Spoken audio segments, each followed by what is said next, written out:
D राजा जी का उल्लेख,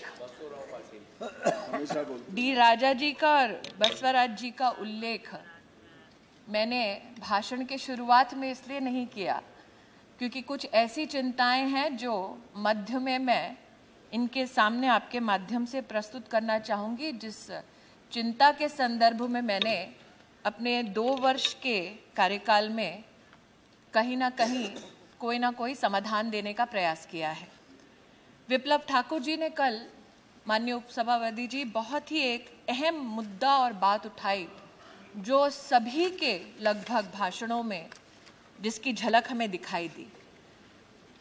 The predominant concern of all members was with regards to school education and most importantly primary education. इसलिए आज सबसे पहले प्राइमरी और स्कूल एजुकेशन से शुरू करते हुए कुछ हिस्टोरिकल चुनौतियों का उल्लेख करना चाहूँगी। स्कूल एजुकेशन की दृष्टि से जब हम विभाग में बजटिंग करते हैं अथवा स्कूल एजुकेशन में किन किन प्रावधानों के माध्यम से शिक्षा को और हम सशक्त करना चाहते हैं अपनी आने वाली पीढ़ी के लिए, उस पर जितना भी काम होता है वो यूडाइस के डेटा के आधार पर होता है जो डिस्ट्रिक्ट से राज्य के माध्यम से भारत सरकार तक पहुंचती है। प्रथा ये रही है कि 1990 लेट 1990 से यूडाइस के माध्यम से केंद्र के पास ये सारी जानकारी उपलब्ध होती है, जिसके आधार पर प्रदेश की सरकार किस तरह से केंद्र के साथ समन्वय करके काम करेगी, इस पर कुछ चीज़ों पर निर्णय होता है। ये देखा गया कि 1990 से लेकर अब तक जो भी डेटा आता है वो बल्क डेटा आता है। इसका मतलब प्रत्येक ब्लॉक में, प्रत्येक जिले में, प्रत्येक स्कूल में वो एक छात्र क्या पढ़ रहा है, उसकी इस वक्त क्या स्थिति है, उस एक कक्षा में कौन सा टीचर पढ़ा रहा है, इसकी पूरी जानकारी बहुत ही मुश्किल से प्रदेश स्तर पर अथवा केंद्रीय स्तर पर मिलती है। हमने पहली बार 2014-15 के एकेडमिक वर्ष में प्रदेश की सरकारों से निवेदन किया कि जब हम बल्क डेटा पर कोई निर्णय लेते हैं तो जो इंडिविजुअल के लिए हम सॉल्यूशन देना चाहते हैं उसमें चुनौती का सामना करते हैं। अक्सर ये होता था उपसभापति जी, जो हम बजटिंग पर बैठते थे तो सर्व शिक्षा अभियान हो या माध्यमिक शिक्षा अभियान हो या रूसा हो, इस पर वार्षिक चर्चाएं होती थी और एक ईयरली रिपोर्ट देने के बाद फिर अगले साल जब कोई प्रदेश से आता तब उस पर चर्चा होती।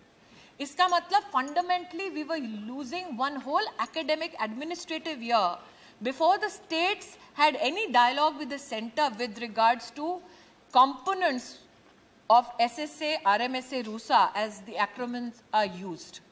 For the first time, sir, last year, we started having mid-year reviews with all the states so that we can in the middle of the year only assess how much of progress has been made on Sarva Shiksha Abhiyan, Madhyamik Shiksha Abhiyan, or for that matter even RUSA, so that the states understand that we cannot not only lose 1 year, but in the middle of the year if some challenges are still not answered for, then we can apply ourselves to implementing solutions for those challenging areas. I'm happy to share through you with this House, sir, that in this year 2016-17, what we will do is do real-time monitoring of 40 components of the Sarva Shiksha Abhiyan program. Now, what is the benefit that we will see in every district, in every school, which is associated with the government in the state and the center? Firstly, we are hoping to now get data per child, per class across all states.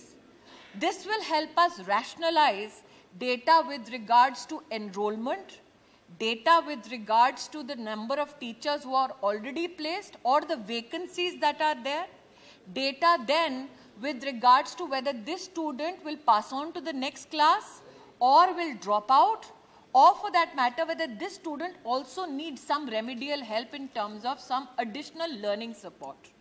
What it will also do for us, sir, we will get data with regards to teachers who are teaching in these classes. we will also get Aadhaar numbers not only for the teachers but also the students. We recognize that these are minors, and hence those students who do not have an Aadhaar card will have a unique number generated for them through this system, so that when they do get their Aadhaar numbers, this data then can be correlated, which means from the next academic year, we will have a child academic tracking mechanism across the entire nation, which till now was not available, sir, in school education in the history of our country. We have, in all government schools, we will do this. I'm happy to share, sir, through you with this entire house, that 15 states are already doing child's tracking mechanism.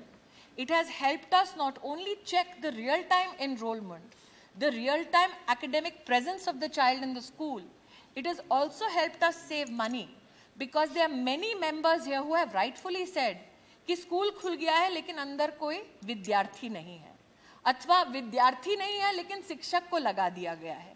इस rationalisation में इसकी बहुत बड़ी एक भूमिका रहेगी।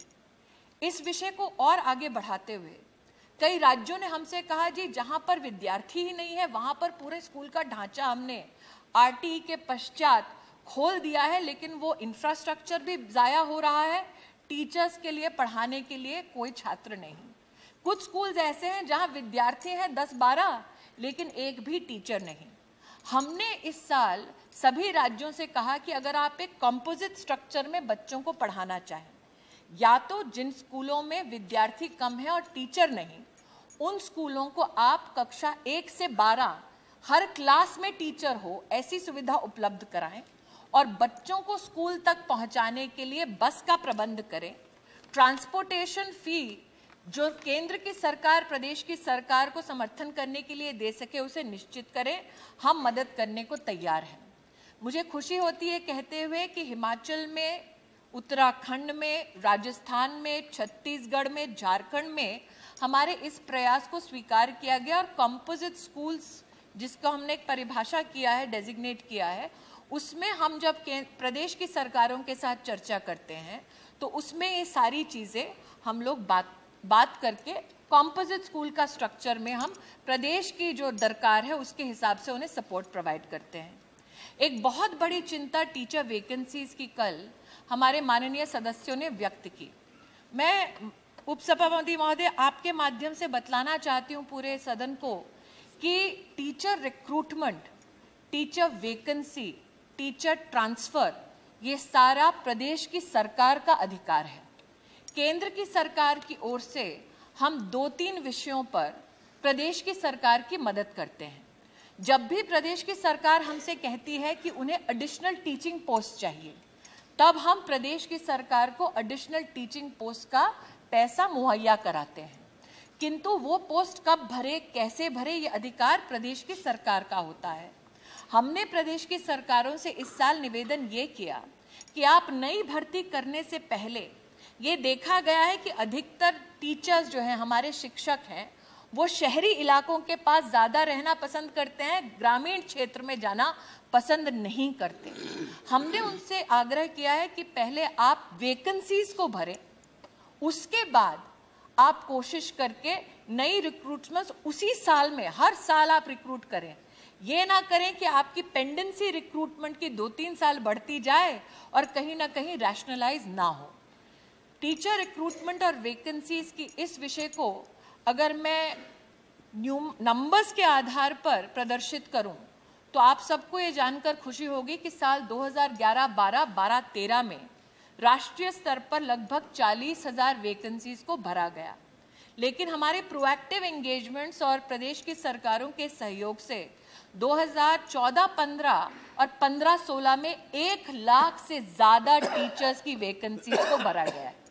इसका मतलब केंद्र और प्रदेश जब समन्वय की भावना के साथ काम करते हैं तो ये सारी चुनौतियों को कहीं ना कहीं एक लिमिटेड टाइम फ्रेम में हम पूरा करने में कहीं ना कहीं समर्थ होते हैं। एक विषय जो अक्सर मैंने कई वरिष्ठ सांसदों के मुख से सुना है कि जी टीचर ऐसा है जो व्याख्या खुद नहीं कर पाता। पंजाब के हमारे शिक्षा मंत्री ने महोदय एक मीटिंग में हमारे साथ प्रमाण लेकर व्याख्यान किया कि किस प्रकार से उनके जिन सरकारी स्कूलों में इंग्लिश पढ़ने वाले बच्चे फेल हो रहे थे, उनके इंग्लिश टीचर्स से जब कहा गया कि आप एक पैराग्राफ में लिख दीजिए कि बच्चों में आपको क्या कमी दिखी, तो उनके एक पैराग्राफ में ही उन्हें 40 स्पेलिंग मिस्टेक्स दिखी। तो कहीं ना कहीं ये चैलेंज वो टीचर्स जो आज पढ़ा रहे हैं, लेकिन पढ़ाने की उनकी क्षमता जब दिखती है तो वो चिंता का विषय बन जाती है। इस चिंता का निवारण है हमारी डाइट्स में, जो डिस्ट्रिक्ट स्तर पर टीचर की प्री सर्विस और इन सर्विस ट्रेनिंग करती है। आज अगर आप किसी भी प्रदेश के किसी भी सांसद से पूछें कि आपके जिले में डाइट की क्या स्थिति है, तो वो आपको पूरा खाका नहीं दे पाएंगे, क्योंकि ये पूरी जानकारी रियल टाइम किसी के पास नहीं है। महोदय, आपके माध्यम से पूरे सदन को अवगत कराना चाहती हूँ कि हम पहली बार टेक्नोलॉजी को लेवरेज करके डाइट के लिए एक पोर्टल बना रहे हैं जो प्रदेश की सरकारें इस्तेमाल करेंगी। डिस्ट्रिक्ट वाइज डाइट्स जो हैं उनका करिकुलम टीचर ट्रेनिंग के लिए क्या है, क्या वो करिकुलम अपडेट हुआ है, वो pre service in service training किस प्रकार से कर रहे हैं, उनकी ट्रेनिंग के बाद टीचर की क्षमता में कितना प्रभाव पड़ रहा है, उसका एक बेंचमार्क सेट करके हम देंगे। प्रदेश की सरकारें क्वार्टरली जान पाएंगी कि उनके किस जिले में डाइट का क्या स्तर है। जो भी डाइट्स बेंचमार्क के ऊपर काम करती हैं वो तो चिंता का विषय नहीं बनेगी, लेकिन क्वार्टरली प्रदेश की सरकार ये जान पाएगी जब जब डाइट्स बेंचमार्क के बिलो जाएंगी, ताकि वो तुरंत ही क्वार्टरली ही इंटरवीन करने की क्षमता रख सके। हमने ये भी कहा है प्रदेश की सरकारों से कि टीचर एजुकेटर्स की जो सीटें हैं वो कई डाइट्स में खाली पड़ी हैं। हमने उनसे निवेदन किया है कि वो टीचर एजुकेटर के लिए अलग से काडर बना दे, ताकि जो ट्रेनर्स हों उन पे विशेष ध्यान देते हुए टीचर की क्षमता को बढ़ाने में हमें मदद हो। मुझे ये कहते हुए खुशी है कि लगभग 15 से 18 स्टेट्स ऐसे हैं जिन्होंने टीचर एजुकेटर के स्पेशल काडर के निर्माण में अपनी सहमति दिखाई है और वो काम अपने अपने राज्यों में ये कर रहे हैं।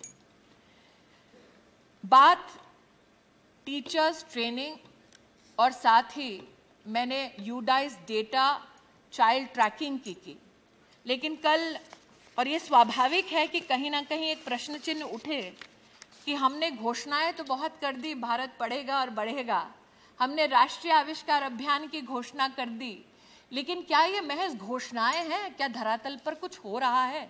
इसका प्रमाण आपके माध्यम से महोदय मैं देना चाहूंगी।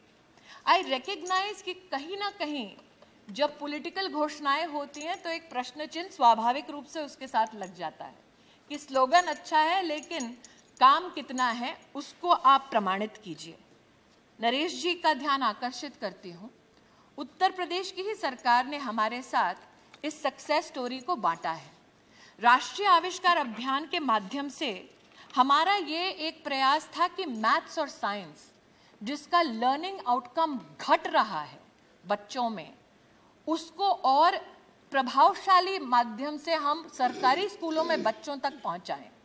राष्ट्रीय आविष्कार अभियान की वजह से औरैया जिले में सबदा, पाटा, बिरिया गांव है, वहां पर प्रोफेसर एच.सी. वर्मा हैं जो IIT कानपुर से हैं, जो नोडल ऑफिसर हैं।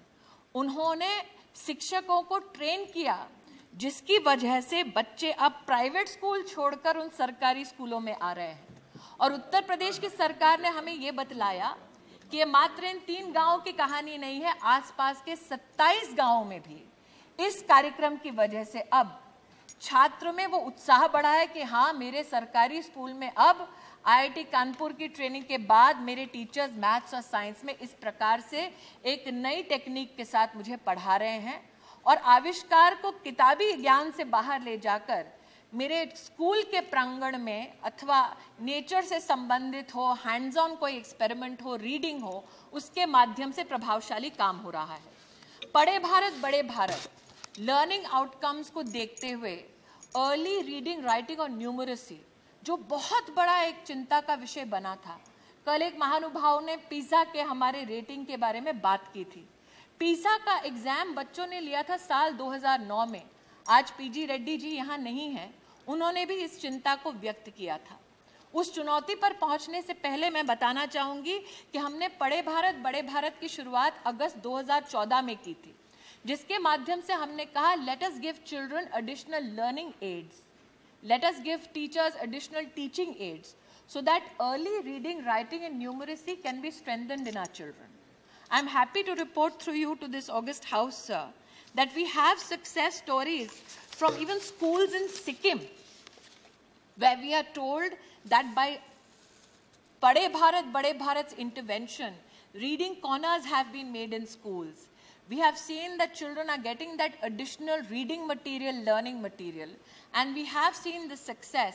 इसको प्रमाणित वहाँ की स्वयं की सरकार ने हमें करके दिया है, जो हमारे लिए एक प्रोत्साहन का विषय बनता है कि these things are actually materializing in real success stories on the ground, and that is why, sir, it gives us the impetus to go forward and strengthen these programs. आपके माध्यम से सर मैं ये भी कहना चाहती हूँ कि कल महानुभावों ने मिड डे मील के ऊपर अपनी चिंता को व्यक्त किया। मिड डे मील अपने आप में एक समाधान भी है और कई जगहों पर चुनौती भी है। इसको स्वीकार करना हमें होगा क्योंकि इसका अपना एक इतिहास रहा है राज्यों में, और इस सदन में और बाहर भी इसके ऊपर कई चर्चाएं हुई हैं। प्रदेश की सरकारें कहती हैं सर कि हम चाहते थे जब ये कार्यक्रम शुरू हुआ कि आप प्रदेश का जो कल्चर है, फूड हैबिट है, उसके हिसाब से हमें खाना बनाने की अनुमति दें। ये नहीं कि राष्ट्र भर के स्कूलों में खिचड़ी ही पका के बच्चों को दी जाती है। हमने प्रदेश की इस बात को स्वीकारते हुए पहली बार प्रदेशों से कहा कि न्यूट्रिशनल कंटेंट आप बराबर रखते हुए प्रदेश के फूड हैबिट्स के हिसाब से जो देना चाहें वो केंद्र की सरकार को बतलाकर ऐसे कोई ढांचा या ऐसी कोई रचना करना चाहे तो हमें बताएं। Nutritional content mid day meal का एक बार फिर उसका मापदंड कैसा हो, उसमें क्या नए इनपुट्स डालने हैं, उसके लिए हमने विनोद पॉल नाम के एक पीडियाट्रिशियन है काफ़ी विख्यात एम्स में दिल्ली में, उनकी अध्यक्षता में एक नई कमेटी बनाई। कमेटी ने हाल ही में अपनी रिपोर्ट एचआरडी को दी है, जो हम प्रदेश के राज्यों के साथ शेयर करेंगे। फरवरी माह में हमने 2015 में ही पहली बार सेफ्टी प्रोटोकॉल दिया मिड डे मील के लिए, ताकि हर राज्य को, हर स्कूल मैनेजमेंट कमेटी को, हर जिले को ये जानकारी प्राप्त हो कि मिड डे मील को बनाने में क्या क्या सुविधाएं और क्या क्या सावधानियां बरतनी हैं। कल राजा जी ने, नारायणन जी ने और तपन जी अभी नहीं हैं, उन्होंने इस चिंता को व्यक्त किया कि जो मिड डे मील में लोग अपना सहयोग देते हैं उनका वेतन बढ़ाया जाए। मैं उनसे विनम्रता से कहना चाहती हूँ कि जब हम मिड डे मील का कॉस्ट कंपोनेंट देखते हैं तो अप्रैल में हमने उस कॉस्ट कंपोनेंट को रिवाइज किया। फूड ग्रेन्स का पैसा पूरा का पूरा भारत सरकार की ओर से दे रहे हैं। पहले भारत सरकार बीपीएल की रेट पे देती थी, अब 3 रुपये और 2 रुपये की रेट पे दे रही है। पूरा का पूरा भार हमने वहाँ लिया है। हमने राज्यों से अपील की है कि प्रधानमंत्री जी ने घोषणा की सुरक्षा बीमा योजना की, क्या हम कम से कम राज्यों के माध्यम से ये सुरक्षा कवच मिड डे मील वर्कर्स को पहुंचा सकते हैं या नहीं। मुझे खुशी है ये कहते हुए कि अब तक लगभग 47,000 and over mid day meal workers have been covered by the state governments under this insurance scheme of Pradhan Mantri Suraksha Bima Yojana. I am also happy to share with you that state governments also are giving a top up to the money that has been sent from the center. For instance, states like Kerala, Tamil Nadu, Gujarat, they are doing it. And we are hopeful that after the devolution of funds of the 14th Finance Commission, the states have that added financial capacity to at least look after this particular aspect. Sir, Naresh ji had also raised an issue with regards to kitchens. 2006 से लगभग 10 lakh kitchen sanction थे, आज तक लगभग 7 lakh kitchens बने हैं। वर्तमान में 31 दिसंबर 2015 तक 1,12,000 kitchens are under construction, which means we still have a last mile of 10% to achieve, which we shall achieve under the leadership of this government. That is my assurance to the House. Sir, I would also like to highlight that there has been this concern, especially senior members like Mr. Narayanan have expressed about curriculum. And there has been this phobia which has been developed about the word Sanskrit. I would very humbly submit to the honorable member that the government of India has not brought about any changes in curriculum. I have to here reassert the right of the state to define curriculum as per the state's need. That is not a right in which the government of India can intervene in. But yes, I have to say this, NCERT has also not changed its curriculum. Let me reaffirm that also on the floor of the House. Hence, my request is that we understand not only the fact that we have ensured respectability of the National Curriculum Framework 2005, we have also supported state governments' right to ensure that they do curriculum as they deem fit, as long as it is in consonance with the national education policy and the Constitution. That till now has been the policy of the government, and I don't see that policy changing. But we have also recognized, कई बार कई सांसदों ने ये कहा कि क्या छात्र सिर्फ किताबों तक सीमित रहेगा। हमने इसी सदन में सुना थिरुवल्लुवर जी के बारे में, कल राजा जी ने कहा that arithmetics and alphabets are the two eyes with which we see the world. And I totally agree. But can you imagine that not many of our children across the country have benefited from the teachings of Thirukal? It is the members of this House, through a member who is absent today, Sri Tarun Vijay, that the House unanimously said, can the government of India facilitate that the rich teachings of Thirukal reaches every child in this country? And we respected the mandate of this House, and we reached out and did essay competitions and engagements with school children. And I'm happy to share that in essay competitions, the best entries came not only from the state of Tamil Nadu, they came from 12 states across the country. That means when given the opportunity, children do want to learn about the rich heritage and the culture and the learnings of our great ancient sages, even today in the age of Google. Sir, I also have to say that when I walked into this house, on all the 5 doors were written some Sanskrit shlokas. And we walked in, and there is a phobia that we have spoken about Sanskrit, which I want to today clarify on the floor of the House. The IIT circular which came into much debate, कि क्या है भाई, अब स्मृति ईरानी सब IIT में संस्कृत पढ़ा रही है। अगर उस सर्कुलर को आप ध्यान से देखें, तो हमने उसमें कहा है कि जो उस भाषा में साइंटिफिक नॉलेज है, अगर वो संस्थान उस नॉलेज को उस भाषा में ग्रहण करना चाहता है, तो संस्थान ऑटोनोमस है उसको करने के लिए। आपको आज एक उदाहरण देती हूँ सर। नरेश जी ने कल रैंकिंग के बारे में चर्चा की। एक उदाहरण ऐसा जो शायद मेरे यहाँ सभी सीनियर्स को अक्रॉस द पार्टी लाइन थोड़ा बहुत दुख पहुंचाए। Department of mathematics Cornell university में डेविड हेंडरसन करके एक मैथमेटिशियन है, उन्होंने सुलभा सूत्र के ऊपर एक पेपर लिखा है। सुलभा सूत्र is the oldest text book on geometry available today. It is in Sanskrit. This man came to Tamil Nadu, to the Shankaracharya Mutt in the late 1990s, was given access to the library there, and from there he took materials on which he wrote a paper back in the Cornell University. When we talk about today something called, I think it's an infinitesimal calculus, that's the, I don't know the exact term, but if I'm right, that is the terminology of it. C.P. Narayanan ji कल बोल रहे थे कि स्मृति क्या missing है हमारे curriculum में जो तुम्हें लगता है आज हमें सम्मिलित करना चाहिए। अगर आप हिस्ट्री ऑफ मैथमेटिक्स किसी भी छात्र से पूछिए आज अपने ही प्रदेश में, तो वो आपको अपने ही प्रदेश का मैथ्स की दुनिया में कंट्रीब्यूशन विश्व स्तर पे नहीं बता पाएगा। इस कैलकुलस के बारे में परिभाषा यूरोप में 1600s में मिलती है, लेकिन केरला स्कूल ऑफ एस्ट्रोनॉमी और मैथमेटिक्स में यही परिभाषाएं 1350 में मिलती हैं। Do our students know it? So the challenge is, where do you bridge the gap? Where do you introduce this subject? Or for that matter, give the freedom to academicians to absorb it without being called communal or without being called saffron. That is the facilitation that I would seek this House to give academicians. Now, one of the biggest challenges that we have seen with regards to school and higher education is the challenge of learning outcomes. PISA के बारे में यहाँ पर कुछ महानुभावों ने बोला कि बच्चों को 8th स्टैंडर्ड में 5th स्टैंडर्ड की किताबें पढ़ने नहीं आती, अंग्रेजी नहीं बोलनी आती, मैथ्स नहीं बोलनी आती। सर, साल 2009 में ये अंतर्राष्ट्रीय स्तर का एक टेस्ट किया गया भारत के बच्चों पर। कुछ बच्चे आए हिमाचल से, कुछ बच्चे आए तमिलनाडु से, और उनसे कहा गया ये टेस्ट दो, फिर हम बताएंगे भारत के बच्चे विश्व के बच्चों के कंपैरिजन में कितने होशियार हैं। उस टेस्ट में जो ब्रांड्स का उल्लेख किया गया, जो फ्रूट्स का उल्लेख किया गया, वो सब के सब फॉरेन ब्रांड्स और फ्रूट्स थे।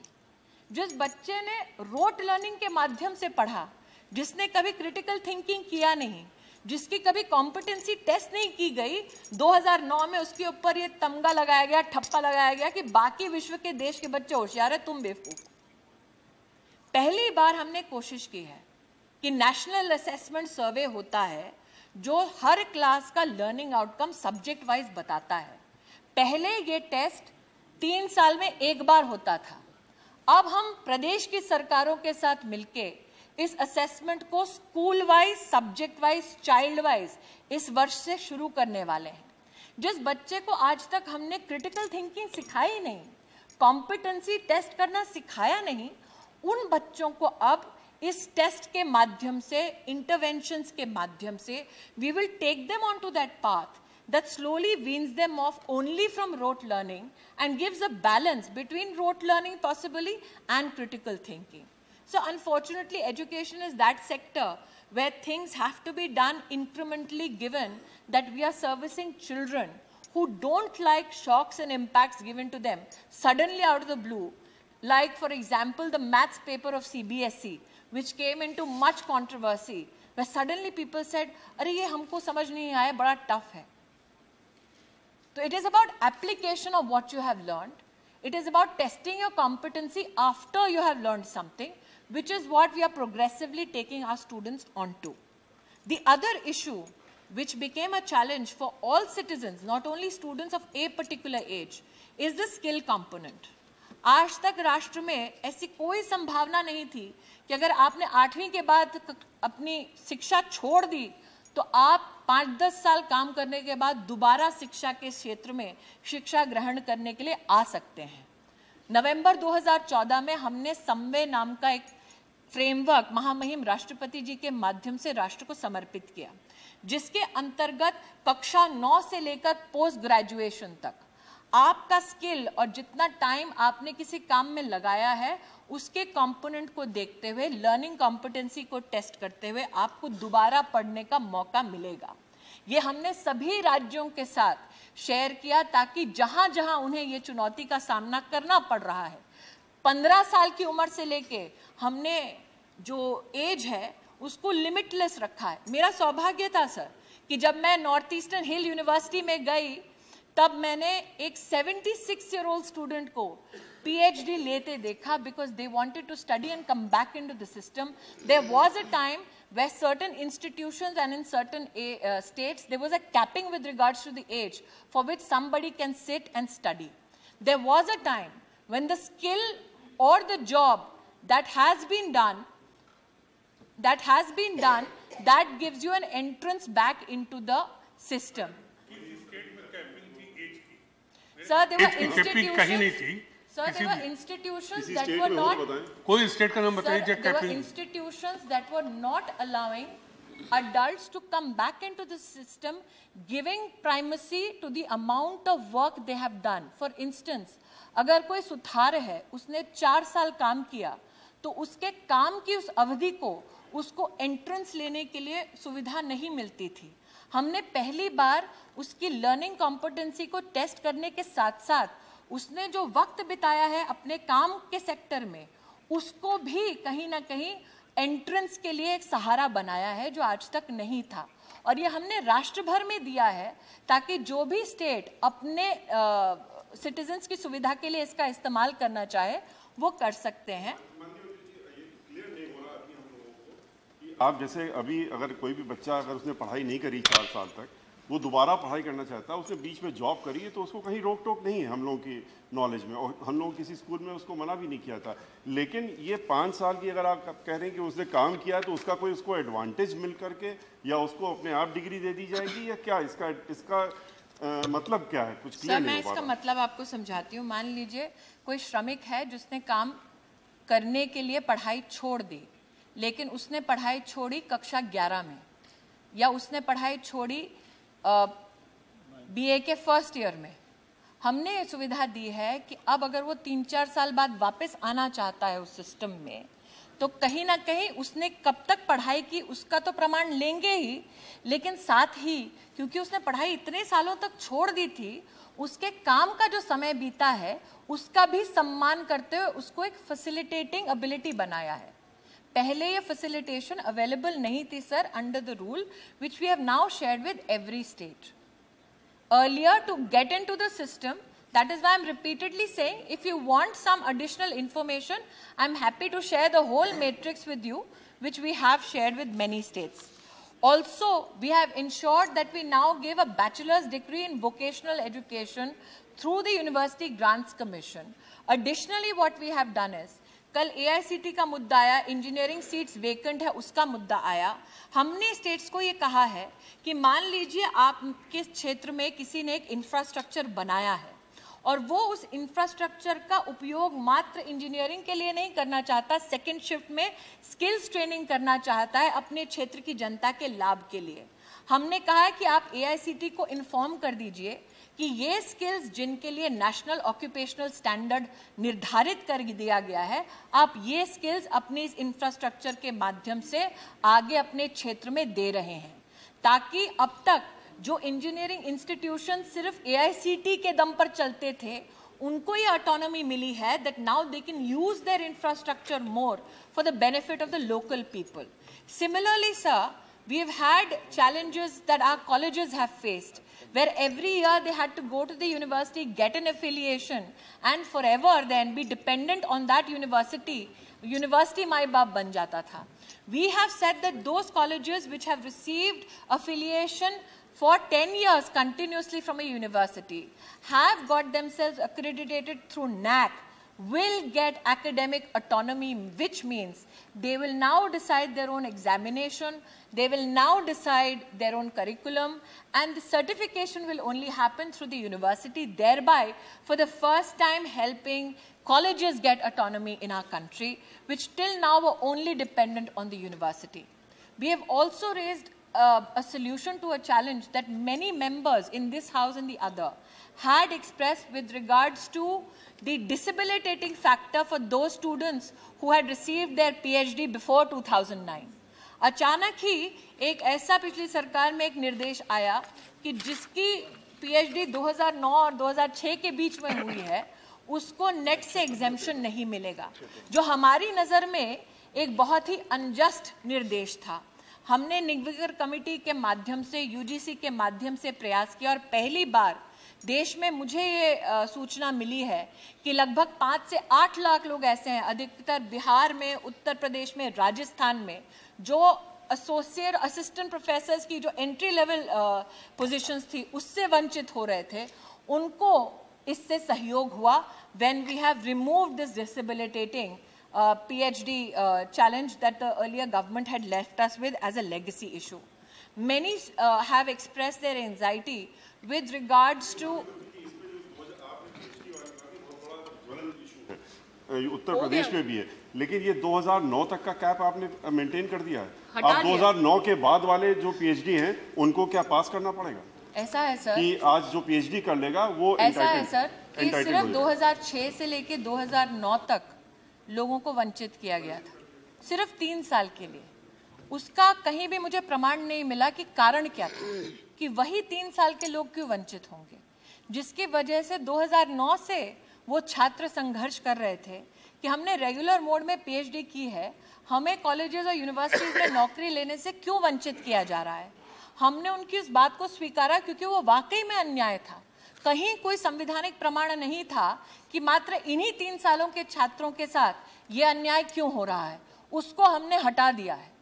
दूसरा, टीचर्स के लिए, और राजा जी इस बात से भली भांति परिचित हैं, सबसे बड़ा चैलेंज है API स्कोर। हमने निगवेकर कमेटी के माध्यम से, UGC के माध्यम से कोशिश की है कि जो कैपिंग हो रही है API स्कोर्स में, जिससे बहुत सारे अपने एसोसिएट प्रोफेसर्स डिसेबिलिटेट हो रहे हैं प्रमोशंस में, उस कैपिंग को भी किस प्रकार से हटाया जाए, प्रिडोमिनेंटली कैसे टीचर्स को टीचिंग करने के लिए और लर्निंग आउटकम अपने छात्र का बढ़ाने के लिए उसके लिए ज़्यादा प्रमोट किया जाए. That a teacher's promotion needs to depend on the promotion of their class. That when a teacher totally dedicates themselves only to the education of the student, does not get involved in extracurricular activity, that teacher in no way should be penalized, is what this government has decided. And I'm hopeful when our proper notification comes out with regards to the API score, many teachers across the country who have been agitating on this for years will find relief. That is my belief. Sir, there has been a challenge with regards to curriculum, which is there in our higher education system. यदि 2013-14 में पास करते हैं तो हमको NET में जाना पड़ेगा कि नहीं जाना पड़ेगा पढ़ाने के लिए? इसके लिए मतलब आपने 6 से 9 तो कह दिया, उनको हमने एग्जाम्प्ट कर दिया है. आज की क्या सर 2009 में PhD की नई रेगुलेशंस आई थी जिसको सुप्रीम कोर्ट ने अपहोल्ड किया था, जिसकी वजह से सब जो पढ़ाना चाहते हैं उन्हें अपनी कॉम्पिटेंसी दर्शाने के लिए नेट का एग्जाम देना पड़ता है. तो 2006 से 9 के बीच में क्यों छात्रों को वंचित किया गया, वो कहीं भी कोई प्रमाण नहीं था, अथवा जो प्रमाण प्रस्तुत किया गया था वो जस्ट नहीं था, क्योंकि 6 से पहले जितने लोग थे उनको ये सुविधा थी. सिर्फ 2006 से 9 के बीच के लोगों के साथ ये अन्याय हुआ था. मैं करिकुलम की दिशा में आगे बढ़ते हुए महोदय ये कहना चाहती हूँ कि करिकुलम, क्योंकि हमारी सारी इंस्टीट्यूशंस ऑटोनोमस है, इसीलिए सरकार के नियंत्रण की चीज़ नहीं है, लेकिन रेगुलेटर अपनी ओर से मॉडल करिकुलम बनाकर इंस्टीट्यूशंस के साथ शेयर कर सकता है ताकि जो इंस्टीट्यूशन इसको अडेप्ट करना चाहे वो अडेप्ट कर सकते हैं. लेकिन हमारा ये प्रयास है कि जिन जिन क्षेत्रों में कहीं ना कहीं संस्थाओं का संपर्क हमसे है, वहाँ पर हम उन्हें एडिशनल सपोर्ट दें ताकि करिकुलम बेहतर हो पाए. I'm happy to share with you, sir, just yesterday we have a confirmation that 2 MIT professors in conjunction with World Bank will help us better the curriculum of NITs in our country, so that this professor, who I'm told is from the Mechanical Engineering Department of MIT, which is the most renowned institution in the world, will now handhold in terms of new curriculum design for our NITs along with their academicians. This, I think, sir, is a fundamentally big step that we are taking in the stream of technology, information and technology. Sir, apart from this curriculum issue, Naresh जी ने कल एक इस भावना से कि वो चाहते थे कहीं स्पष्टीकरण हो, अपॉइंटमेंट्स को लेके एक चर्चा छेड़ी थी. मैं पूरी विनम्रता के साथ कहना चाहती हूँ सर कि अपॉइंटमेंट्स जो सेंट्रल यूनिवर्सिटीज़ की होती हैं उसमें the HRD behaves only as a secretariat. There is the president's nominee and they are nominees of the university which do not do any meetings with the HRD minister. They do their meetings independently, send a panel, and that is the panel that goes to the Honorable President of India, and the President picks the Vice Chancellor of all central universities. What we have chosen, and I've personally sat on, I'm making the full disclosure today, is the Director of IIT Delhi. And if you look at the academic background, you will find that he's an exponent in nanoscience. IIT Patna, where the gentleman, I believe, is an expert in linguistics and computation. A gentleman in IIT Bhubaneswar, who's had a significant contribution in missile technology and communication systems. These are the choices that I had the privilege of making. I also had the privilege of reconfirming somebody appointed by the erstwhile government in IIT Mandi called Timothy Gonsalves, because he performed well, and the IIT peer review gave him good marks enough for him to be reappointed. So IIT chairpersons or IIM chairpersons that I have appointed, I can share with you. One of them is Shamala Gopinath, who was the Deputy Director of RBI, a formidable woman in the field of financial services. Arundhati Bhattacharya, SBI chairperson. IIT Delhi chairperson is Kumar Mangalam Birla. So leaders from the world of finance, technology, industry have been brought forth and appointed by this government, which shows that in terms of excellence, these are the kind of leaderships that we want to bring about. And what is the impact of that leadership?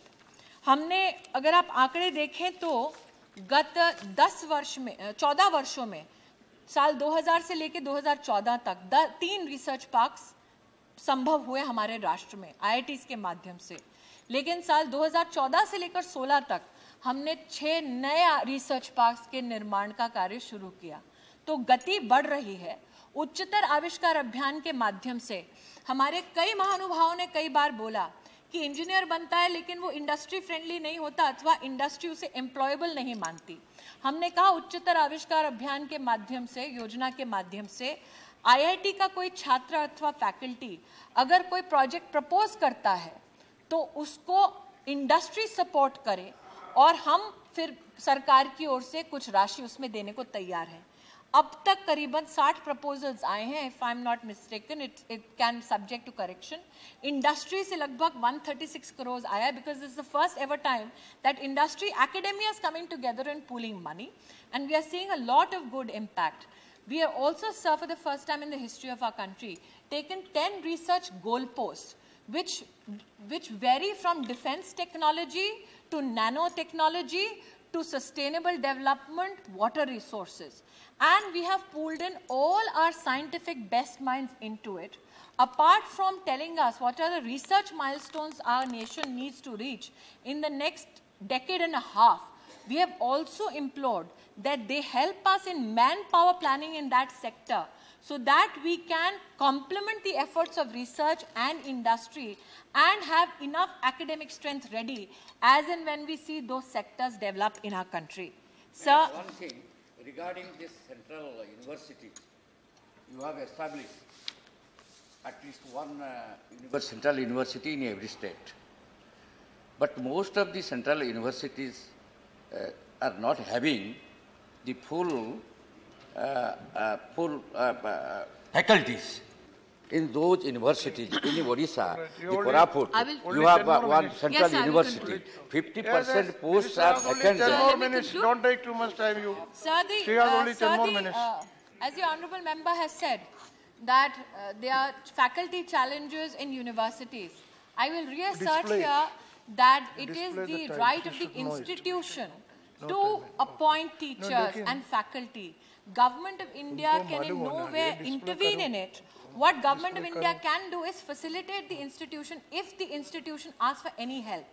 Under the Constitution, the only help the Government of India can give is the visitor nominee panels, which universities need. Earlier, the visitor nominees that were given were one in number. Thereby, when the member was not available, the university could not sit down to recruit faculty. We have in the past 2 years for every university now given 10 nominees and said, अगर आप चाहें तो आप 10 में से किसी को भी बुलाकर राष्ट्रपति के नॉमिनी के रूप में अपनी रिक्रूटमेंट्स करें. ये एक सर जो सेंट्रल यूनिवर्सिटीज एक्ट पास हुआ उसके अंतर्गत मेरी कॉन्स्टिट्यूशनल जो लिमिटेशन है उसके अंतर्गत महामहिम राष्ट्रपति हर वर्ष VCs के साथ मीटिंग करते हैं जिसमें बार-बार we assert with regards to filling up of faculty posts. There are many universities which take teachers on ad hoc basis and contract basis. We implore that they do ensure that they get permanent teachers in. We today have all central universities have VCs. Yesterday somebody said that 10 VCs are posts are vacant. That is not true. They all are filled except Shantiniketan, Vishwa Bharati. Because the state right now is in election mode, I cannot breach the code of conduct, and that is why I cannot intervene in the central university. But let me also say here, sir, that yesterday Harivansh ji spoke about the case of Jharkhand. Sir, Jharkhand की चुनौती ये रही कि जो उनके VC रहे पूर्व के, वो CBI के केस में ग्रस्त थे और CBI का केस हो रहा है उस इंस्टीट्यूशन का कंस्ट्रक्शन में और इंस्टीट्यूशन में फैकल्टी के अपॉइंटमेंट में, और CBI की इंक्वायरी सागर यूनिवर्सिटी में भी इसी विषय से पिछली सरकार को भी इसका ज्ञान है कि चल रही है, और जहाँ जहाँ CBI की इंक्वायरी चल रही है वहाँ हस्तक्षेप करना उचित नहीं है. इतना मैं आपको ध्यान में लाती हूँ. Recognizing, sir, the limitation of time, let me say only 2-3 things quickly. The Honorable Prime Minister's desire was to ensure that those children who study in public institutions need to have interface with academicians of repute globally. And that is why we started a project called the Global Initiative of Academic Network, under which we have invited foreign academicians to come to India and teach in India, thereby facilitating joint research projects and facilitating a dialogue between our students and our foreign academicians. I'm happy to report that over 400 foreign academicians have come into our institutions, and this year we are hoping that it exponentially grows to 700 and up to 1,000. I would also like to say that to complement this effort, we have also started a Global Research Interactive Network, under which we are pooling in our research needs and getting researchers and support internationally so that there can be encouragement given to joint research projects. So Naresh ji, Satish ji, and people who understand the language challenge that students have, especially those who have not studied in English medium. One of those challenges, sir, we are hoping to address it, and because the code of conduct is right now established, sir, that is why I was unable to dedicate it to the nation as I had scheduled last month. But through Bharatvani, the minute the code of conduct gets over, sir, I am in a capacity in 22 Indian languages across many educational streams, which vary from agriculture to economics to to sciences and engineering. All subject-related matters will be available in the first year in 22 languages, and next year in 100 Indian languages, the first ever in our country.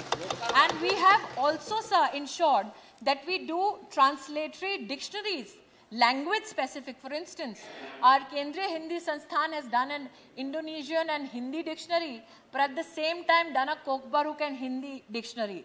So that close to 30 tribal languages will also have Hindi dictionaries, so that those who know those tribal languages can learn Hindi, and those who know Hindi and want to know those tribal languages can also be facilitated. The last point that I seek to make here, sir, because I see the indication that you're giving me, and like a good student... No, really I want to give you more time, but I am constrained. I know, sir. I recognize your constraints. I recognize your constraints, sir. And the last point that I seek to make is this, that we understand and appreciate that cost of education is a concern, not only for parliamentarians, sir, but Indians at large. And this is a concern that we hope to address through a project called Swayam, which we are hoping to dedicate from this academic year itself to students at large. Under Swayam, sir, children will get an opportunity, students will get an opportunity to study class 9, 10, 11, 12, diploma, certificate, and for some issues, semester-wise programs by central universities, IITs, IIM, and other institutions, free of cost, to begin with in 10 Indian languages, which will also be supported by a mobile app. And we are hopeful that there are private institutions that in public good want to get involved in this project, so that more and more these educational opportunities can be given to our students across the country. I would also, sir, through you, like to share with this House that there are many students in the university system, especially not living in urban centers, who have the challenge of not having the latest reading material, or for that matter, latest lectures from very prominent professors from main city centers. We are hoping, sir, after this code of conduct gets over, to give all our students not only a portal but also a mobile app, where close to 1,000 lectures in various subjects in various languages will be available for our students in UG and PG courses, so that they get the additional learning help that they so much deserve, so that they can better their education quotient. I'm recognizing, sir, that I've spoken for 49 minutes now, and I'm dangerously close to 3:30. But I would now, through you, sir,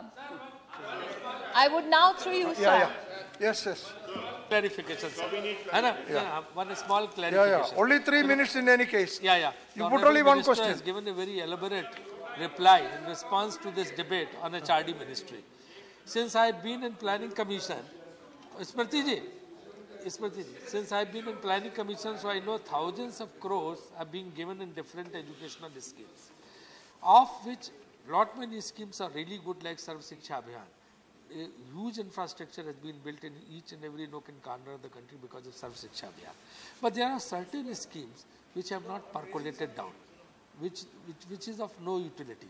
Can that money be diverted into another scheme which are more useful and which are more purposeful and which have really percolated down? One thing. Like adult education. Okay. I don't think people have really benefited by adult Mr. education. Another thing. She has already only said 2 minutes. Faculty Others problem also. in higher education. Others also. There is good good faculty in elementary education also and middle level education Okay. also. Okay. So, I want Okay, to Mr. Raji, put 1 minute only. Then Very short. Sir, हमने कल simple one question. She has to reply. Honorable Minister, attention of Honorable Minister. Sir हमने कल कहा था विकलांगों के लिए आप कुछ उसकी योजना बना रही हैं कि नहीं बना रही हैं, उसका बनाइए। आपने सर्व शिक्षा आपने कंक्लूड करिए इसलिए आप सर्व शिक्षा अभियान के लिए आपसे हमने रिक्वेस्ट की थी कि जो आप बिल्डिंगें बना रही हैं, जो चीजें कर रही हैं, उनका रिव्यू करेंगी, रेट का, प्राइस का, डिजाइन का। तीसरा, आपने अभी एक बहुत ही इंपॉर्टेंट इशू जो खुद आपने रेज किया कि पीएचडी स्टूडेंट्स जो हैं वो 2006 से 9 को आपने रिलैक्स करा दिया है, इससे लाखों लोगों को नौकरी मिल गई है। आप उसके बाद के लोगों को क्यों नहीं रिलैक्स? आप सुप्रीम कोर्ट में जाइए और कहिए Okay. No, where is the time to reply? Where is the time to reply? Yes. Put only one question. 2-3 things that I'd like to. Anjit. Where is the time to reply? मैंने कल दो विषय उठाए थे। एक तो मैंने deem university के संबंध में उठाया था। बता रही, एक डीम यूनिवर्सिटी का मैंने कहा था गाइडलाइंस को ठीक कर दें जिससे ज्यादा बन सके। दूसरा, राज्यों में जो गवर्नर्स ने किडनैप कर ली है उसमें Where is the time to reply? Okay. Sir. Yeah. To reply. Mr. Raja has 1 point. Yeah. Sir. Yeah. 10 minute दे दीजिए Only 1 minute. Sir, I have some. No, only 1 minute. Put your question straight. Sir, allow me to speak. Yeah. Number one, the minister has said there won't be any change in the curriculum. Don't see saffron everywhere. That's what. What are you? You put your question. No. Let me formulate. Don't see. No. Is it your question? The point is. There is no time. Time over. No, I am telling you, time over. I am telling you, time over. No, time over. Let me complete. In 2 minutes, sir, I will Sir, let me complete. Sir, The I will other one. finish whatever has already been asked.